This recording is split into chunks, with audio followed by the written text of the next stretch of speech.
Bom dia, gente santa de Deus, tudo bem? Agora são as 5h40 da manhã. Olha ali, ó, o sol tá levantando ali ainda, né? Daqui a pouco ele desponta ali, o sol já desponta por ali. Meu filho Samuel já acordou. Daqui a pouco vou ter que levar os meninos na escola. Mas ó, eu tenho uma palavra aqui rapidinho para vocês nessa manhã. 1 Samuel capítulo 17, versículo 47.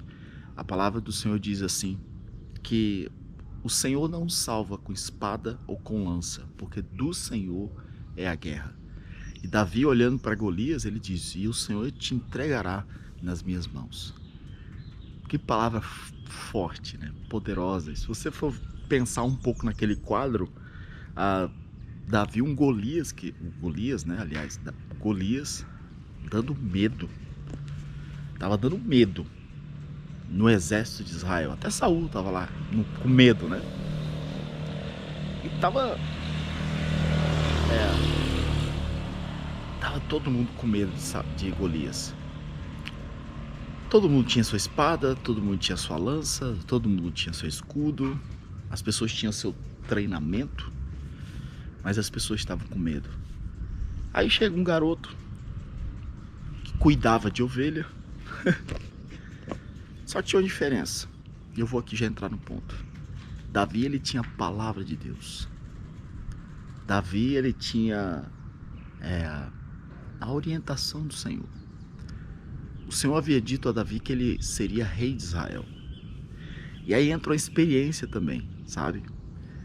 Tem coisas assim que são marcantes na vida das pessoas, né? Que faz a obra de Deus. Mas Deus vai trabalhando com elas experiências marcantes, né? De crescimento. Ai, minha rua, como é que... Geralmente de manhã não passa tanto carro, por isso que eu gosto de manhã, mas hoje tá aí. Quando eu invés de gravar, parece que eu aperto a cama e começo a ficar. Davi, ele estava cuidando das ovelhas de Jessé. E a Bíblia fala que ele mesmo conta, né? Contando essa história para Saul. Veio um urso. E o urso estava tentando ali roubar as ovelhas. Ele vai lá naquele urso e ele pega a ovelha do urso e mata o urso. Ele diz que matou o urso. E depois veio também um leão. E ele fez a mesma coisa. Seja urso, seja leão. Ele ia lá, tomava a ovelha da boca e matava. Amado, você contar essa história aí, entendeu?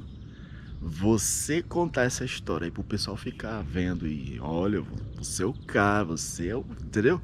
É uma coisa. Agora você contar essa história para o rei naquela época, que era a autoridade máxima ali.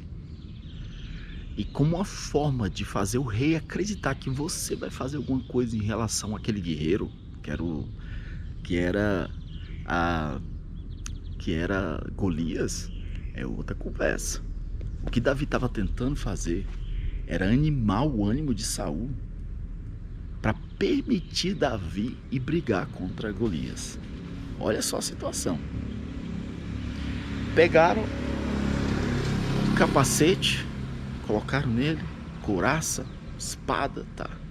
Ele não sabia nem andar. Ele não sabia nem... A Bíblia diz que ele não conseguia nem andar com aquilo ali. Ele tira tudo e a Bíblia diz que ele pega. Se você for ver o texto, você vai ver isso aqui. Ele pega o seu cajado. Por que ele pegou o cajado? Porque o cajado era o que ele tinha. Era com o cajado que Deus usou a vida de Davi para ele cuidar das ovelhas e livrar da boca do urso e do leão.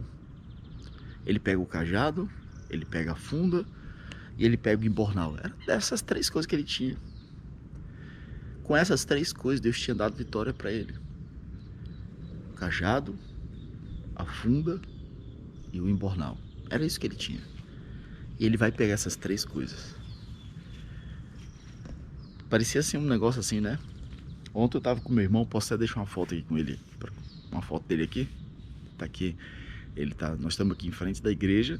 Tá o meu irmão, esse aqui é o meu irmão Davi e a minha cunhada Ada. Eles que estão à frente, são eles dois aqui que estão à frente do albergue né? Que é a Missão por Compaixão. Missão por Compaixão. Eles estão à frente desse trabalho. E eu lembro quando eu estava na Bolívia, isso mais ou menos em 2012, por aí, né? Mais ou menos 2012. Eu estava na Bolívia e o Dayan me mandou uma mensagem. Eu lembro que eu conversei com ele pelo Skype. Se alguém lembra do Skype aqui, né? Então tinha o Skype, eu abri o meu computador e eu tava ali conversando com o Dayan.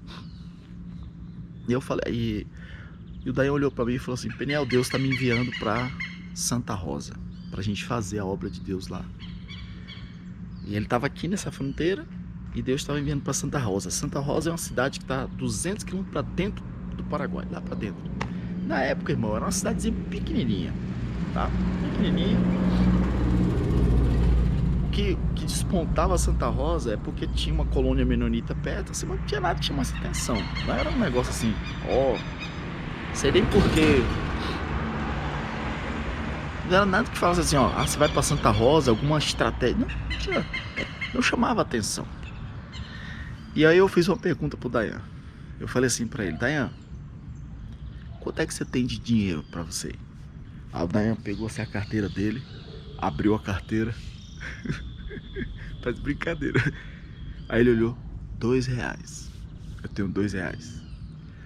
Aí eu olhei e falei: rapaz, você tem dinheiro, hein? Mas a questão é o seguinte, parece uma pergunta boba, né? Pra quem tem a palavra de Deus. Eu fiz a pergunta pra ele: quanto é que você tem dinheiro pra você ir pra lá? Eu fiz essa pergunta pra ele. E aí ele, brincando, né, pra me responder, pra dizer que não tinha nada, ele pegou a carteira dele, abriu e tinha R$2 dele. Falei: eu tenho R$2. Irmão, quando você tem a palavra de Deus, você não precisa de lança. Você não precisa de lança. Esse é o Samuel, meu filho ali. Acordou cedo, daqui a pouco tem que se aprontar para ir para a escola. Você não precisa de lança. E engraçado aqui, uma coisa que eu vou fechar meu vídeo aqui é o seguinte: espada e lança para um soldado, entendeu? É algo óbvio que o soldado tem que ter. É óbvio, tá? A gente não precisa discutir sobre isso aqui. O soldado tem que ter. O soldado tem que não apenas ter uma espada e uma lança, tá? Que é um absurdo o soldado não ter uma espada e uma lança, como ele tem que saber manejar uma espada e uma lança. Amém? Posteriormente você vê Davi com sua couraça, com seu capacete, com sua espada, com sua lança. Posteriormente você vê Davi colocando o exército, né, com os arcos para poder utilizar na guerra. Normal, tem que ter. Mas naquele momento Davi diz: o Senhor não salva com espada e com lança. Então é lógico que você, para fazer a obra de Deus, você precisa de apoiadores, você precisa de pessoas à retaguarda, você precisa de um monte de coisa. Mas esse monte de coisa que você sabe que você precisa para você fazer, seja lá o que for na obra do Senhor, muitas vezes Deus contraria tudo isso e nos faz ir fazer o trabalho sem você ter nada disso. Isso aconteceu conosco também, quando o Senhor falou que a gente ia trazer muita literatura. E a primeira pergunta da minha esposa foi essa: e aí, a gente não tem dinheiro, não tem dinheiro nem para comer direito aqui, você vai querer trazer literatura para cá, né? Então é óbvio, se a gente vai movimentar material para um lado para o outro, tem que ter gente apoiando, tem que ter dinheiro para pagar frete, tem que ter muita coisa. Mas aí Deus, olha o sol tá saindo ali, ó, bonito, né? Despontando ali. O sol já tá. Então, você tem que ter igreja te apoiando, você tem que ter parceiros no projeto. Mas a Bíblia diz que o justo viverá pela fé. E se ele retroceder, a minha alma não terá prazer nele. Deus, ele te prova primeiro que você não precisa de dinheiro, você não precisa de parceiro, você não precisa de nada, você não precisa de um carro, você não precisa de um lugar, você não precisa de nada. Você só precisa da palavra de Deus para que as coisas comecem a funcionar. Depois, meu irmão, ele dá assim, depois que você entende isso, entendeu? Depois que você entende que a tua vitória não virá por causa de uma lança e de uma espada, aí você vê o Golias ali no chão, Aí Deus vai te dar a oportunidade de você usar a própria espada do Golias para arrancar a cabeça dele e terminar com a situação. Amém? Bom, é isso aí. Vou fechar aqui minha meditação. Deixar aqui o sol para vocês aqui. Vamos ver se minha câmera não vai dar para ver aqui. Olha só, sol ali saindo. Gente, um abraço. Vamos confiar no Senhor, tá? Você que está fazendo a obra de Deus, confia no Senhor. Não limite Deus. Vamos limitar o Senhor em relação a obra que Ele tem confiado nas nossas mãos. Não limite o Senhor. Quando você fala assim, eu preciso de, e se eu não tiver tal coisa, eu não vou conseguir fazer, você está limitando Deus. E Deus não se agrada disso.